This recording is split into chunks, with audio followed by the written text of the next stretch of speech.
We're gonna make sure I'm all tucked in. I look good. I'm happy. I look good. We are recording. Okay, great. So good. So good. Hello, everyone. Hi, guys. This is Cynthia Petion with NovaTech. Hello, everyone. Eddy Petion here. Thank you for joining us tonight, and it's gonna be an incredible. Okay. I feel good. No. We're gonna start with that again. Yep. Hey, everyone. Cynthia Petion here with NovaTech. Hello, everyone. Eddy Petion here with NovaTech. Thank you, everyone, for joining us tonight. And we are starting a new series called Corporate Corner, in which we are going to be talking about not just business having to do with NovaTech, but just business in general, life in general, any topic that happens to be a hot topic for the week or the night, including some market advice as well. So today starts our very first episode 1. So thank you for watching. Hopefully we'll be able to keep this going.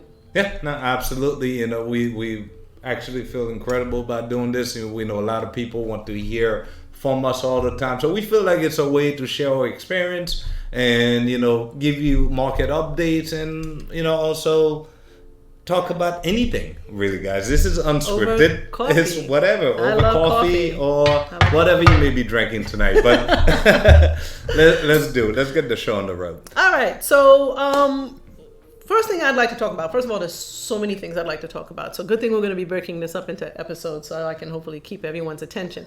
But I would like to start our first episode talking about preconceived notions when it comes to business. Wow, I like that. And actually, that's surprising for tonight. So, this topic kind of came about because we launched our business about 6 months ago now. And we spent a very long time in the pre-launch phase just getting things set up and getting systems working and operating and even tweaking our compensation plan. Absolutely. A lot of great feedback. A lot of great feedback from our customers and our leaders from around the world. Thank you for that. And it's allowed us to be able to modify our plan and enhance the business. And, you know, we're never going to be 100% there. You know, it's a growing process. I'm very happy with what's taken place so far. But I also sometimes get advice that's not so great. No, we do. But we do get some great advice too. And we do appreciate, you know, all your support, guys. Because we couldn't do this without you. No. You know, without your support, your advice. And, you know, we're like an open book. Right? Because in order to succeed, you can't just do it all on your own. We're not a one-man show or one-woman show or whatever you may call it. But let's talk about the advice that's maybe But the not advice so is, yeah, exactly. You know, like for example, when people talk about, I want an office here. Like, if not, it's not going to work. I hear that all the time. Do you? Yeah, absolutely. Well, funny you should mention that. I actually think offices are great. I think so too. I think offices are a great solution for people whose businesses are growing and they need a nice, comfortable space to work. And they can meet clients and they can train and share information, you know, without having to drag a bunch of people to the local coffee shop or having people in your home and stuff like that. It adds a level of professionalism and it makes you feel good. I also think having an office could sometimes be an unnecessary expense, especially when you're first starting. Yeah, exactly. Absolutely. Yeah. I remember in our first business, they strictly prohibited us from even opening up offices, and that had a lot to do with not only cost because they didn't want to drive up product costs, but also legalities and branding and stuff like that. What I disagree with as far as opening up an office is the concept of opening up an office to add legitimacy to a business. Right, exactly. A lot of businesses run online. Amazon, Google. I mean, I think these businesses all started like in a basement somewhere. They deliver to my house all the time. There is no local Amazon office that I can go into. I think I call them or send them an email. I think you have to call them. Yeah. Or send them an email. I'm not even sure they take phone calls. A lot of businesses don't take phone calls. Yeah. But, you know, sometimes, you know, we'll get comments like, you know, why don't you set up an office in Dubai? Well, I don't live in Dubai. We're not registered in Dubai. We're not registered in Dubai, and I don't run my business out of Dubai. We run our business out of the United States, where we do have an office, and that's mostly just for accepting mail. Yeah, So legal I have to file my paperwork taxes, and everything else. and For the you know, company. for the company, we need to have a legally registered address, because the IRS and everybody else kind of needs to know where to contact us or send mail if they need to. But I do disagree with the concept of thinking that you need to have an office in order to prove the legitimacy of a business. People need to be a little bit savvy, as I would probably say, you know, when it comes to stuff like that. Checking the legitimacy of a business means, you know, okay, of course you want to check to make sure that they're legally registered, that they can legally run the business and stuff like that. Making sure they're actually doing what they say they're doing. Yeah, that's if they say they're trading, actually check to see if they're trading. We actually have a platform that we launched with MetaTrader. We're actually brokers. We decided not to use any third-party trading brokers for the purpose of that, so that we can control it and we can. I'm actually glad you brought that up, because you know what, a lot of brokers out there, guys, especially when it comes down to Forex or crypto broker, and the first thing you want to ask them, what platform are they trading, right? Are they trading on a third-party brokerage platform? And in addition to it, especially if they're telling a Forex broker, MetaTrader, if you're using MT4 or MT5 out there, MetaTrader actually have an app, like you said. Yeah. Like it's a free app. If you're free app, you can download it on your phone. Mm-hmm. If you cannot find your broker as a registered broker on there, when you do the search button, then you know they're not a broker. And you can do that for NovaTech. You can actually go in there, open up a demo account, and if you choose to go live, then we'll show you the proper step. Even if you want to trade on your own. And that's one of the things too, because we allow people to trade on their own, not just trade for them or just say we're trading. They can actually trade on their own and test the system as well. But one of the reasons too that we don't really dive into people opening up offices, like I said, if you're going to open up an office, it should be to work comfortably and it should be branded under your own name.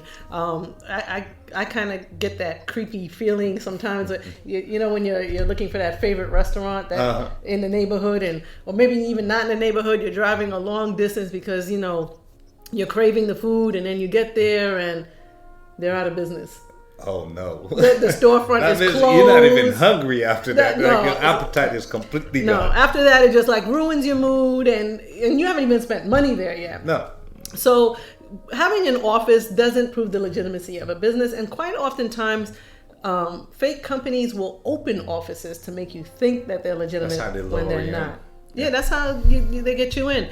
And oftentimes there's other businesses taking place there, or one thing that you have to remember, even if you walk into an office, it's an affiliate usually running it. It's not the company. They're not paid by the company. They're not getting paychecks from the company. Usually it's the leaders who have some sort of assistance in getting it set up. So it doesn't mean that they won't close. Yeah. It doesn't mean they won't go away. Yep. And that also goes into, branding, right? Mm-hmm. And, and I'm all for it. If you do have the means and you have a large team enough where you feel like it's necessary to have a physical space to do training, like you said. Mm-hmm. But you can do that, but do it more to brand yourself, right? That's true. Because if you're going to open up an office, let's say in South Africa, for example, you're going to open up an office in Vietnam. I'll give you an example.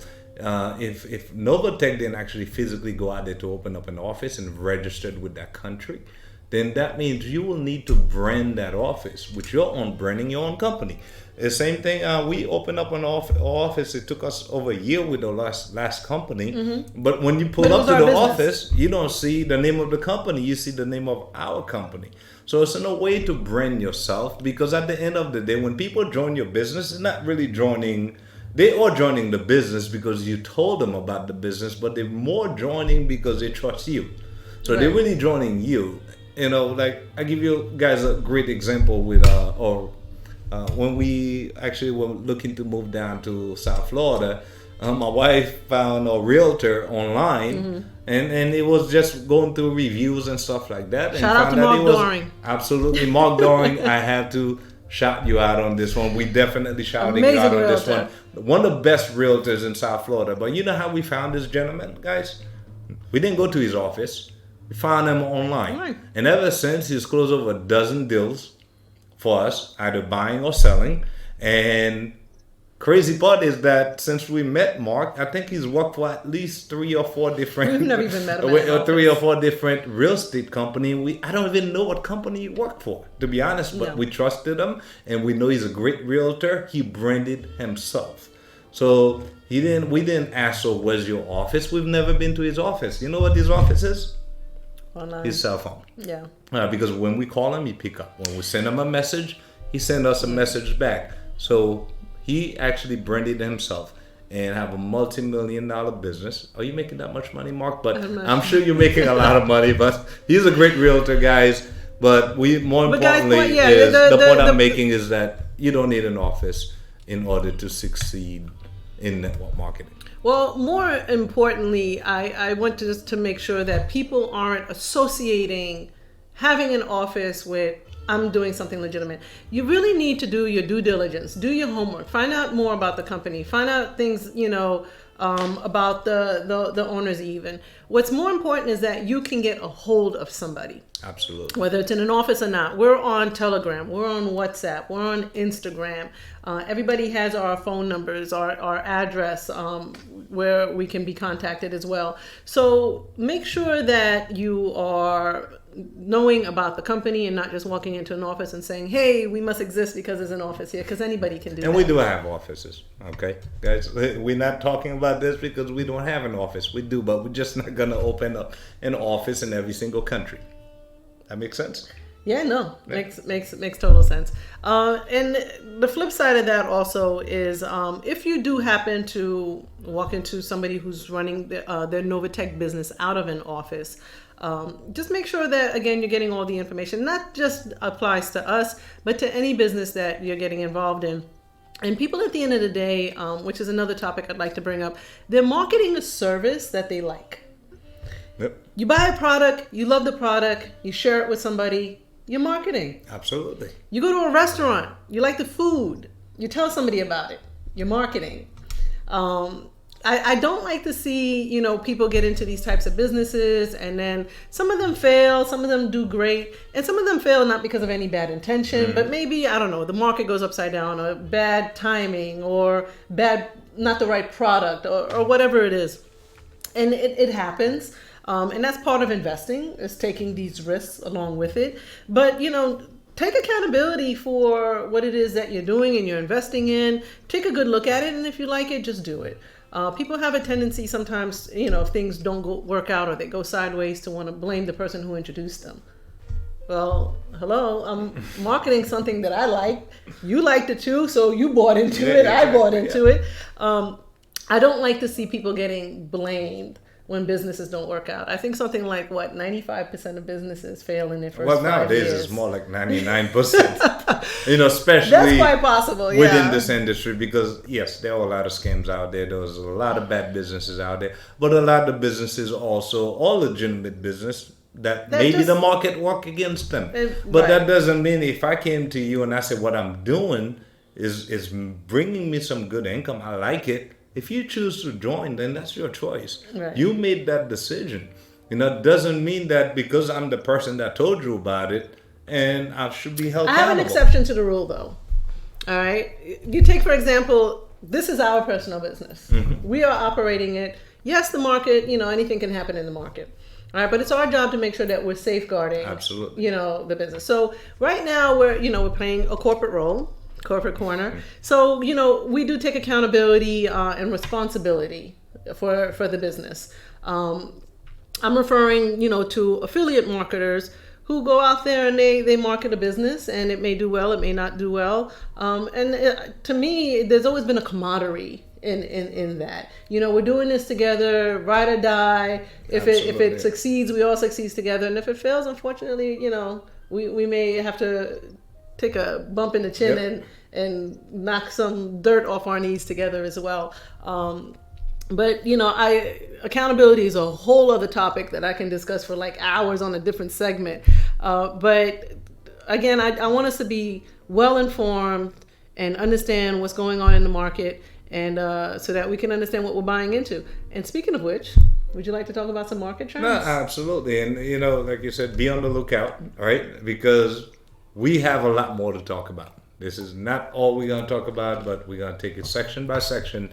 So please join us for all our next few sessions that we're thinking about. Into some new episodes. Absolutely, yeah. But like we said in the beginning, not only we're going to be talking about businesses, but just to keep you guys in the loop too on what's going on with the current market trend and how the week went by. This week was actually a pretty shaky week, to be honest with you. It was a great sideways in the Forex little market sideways. Forex market was kind of sideways, Yeah. but crypto, which is Crypto your favorite, did great this crypto week. did I excellent. love crypto. Yeah, crypto did really well this week. I think it was one of the things that helped us keep our profit margin a little on the Absolutely, higher yes. side this week as well.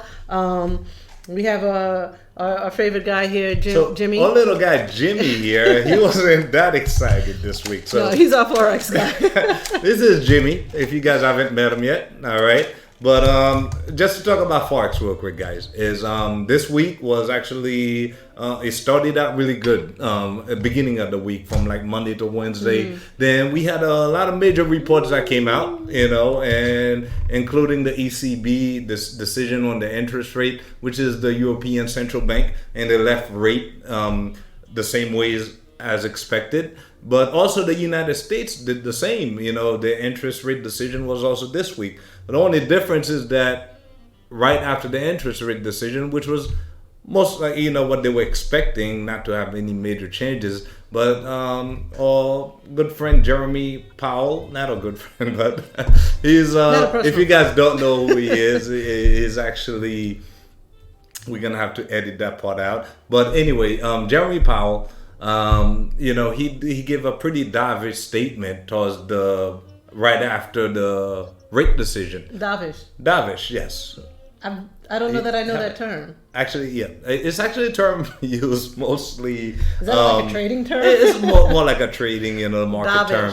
Dovish. Dovish meaning, think of a dove. He was really like laid back, like not really optimistic, and looking at the market trend being, so and so. Same way you can have a hawkish, statement, which is like a hawk. Yeah, there you go. I get it. So it's like a hawk, but his statement was pretty dovish. So it really drove the U.S. dollar down within the last couple of days of the market. And the biggest, factor this week was the coronavirus. Not the corona that you drink, okay? It's the corona virus, which has been that's really impacting the entire world. It's been crazy. We've been watching it closely. So things like that do affect the market. So people will actually, because of whenever you have natural disasters or even wars or government issues, people tend to run to the safe haven. A great president getting impeached. Yeah, Mr. Donald Trump too. We won't talk about that. That I won't talk about too much, but all of that affected the market. Right. Hurt the U.S. dollar, gain for the yen, the Japanese yen. Everybody went running for it, and in addition, Brexit. So it's a lot that went on. Is that Brexit, done? Yeah. So Brexit, I'm sure you know what Brexit is, but a lot of you guys that don't know, Brexit is actually basically the UK leaving the European Union. After 47 years, I think it's 40 or 50 years since they've been in the European Union. I'm not sure, but they've been trying to get out of that deal for a long time. They actually finally got out of the euro, meaning that if you're ever traveling now, you're going to United Kingdom, you are no longer going to the European Union. So basically the British pound did have a great gain because of that, over 100 pips. And the euro kind of 100 pips, that's like a large movement, right? It's like 100 points. It's a large movement in the Okay. market. So I feel sorry for you if you're into like a short position. You were selling against the GPB, but it did very much went against the US dollar. So things like that. It was a lot of ups and downs. The week started out pretty mild, and towards Thursday and Friday. Yesterday was the last day of UK being part of the European Union. Right. So things like that, you have to be on the lookout. Look for those. All right, awesome. We do want to give some prayers and well wishes out to our Asian teams and friends and Everyone around the world, associates all around the world, stay safe. Yeah, guys, these viruses can be very scary at times. Over 10,000 people infected. Wow, affecting a lot of people. I heard recently today that's also reached the U.S. So do everything you can to safeguard yourself. Your health is most important to us overall. But I think that pretty much kind of wraps up everything we have to say for today. Yeah. So happy trading, guys. Thank you for joining us. Please make sure you reach out. Our website is NovaTechFX.io. And we'll be seeing you next week for our next episode. Jimmy, you got to say next week is going to be a much better week. And of course, love you guys all. Thank you and take care. Good night. All right. Awesome. Okay.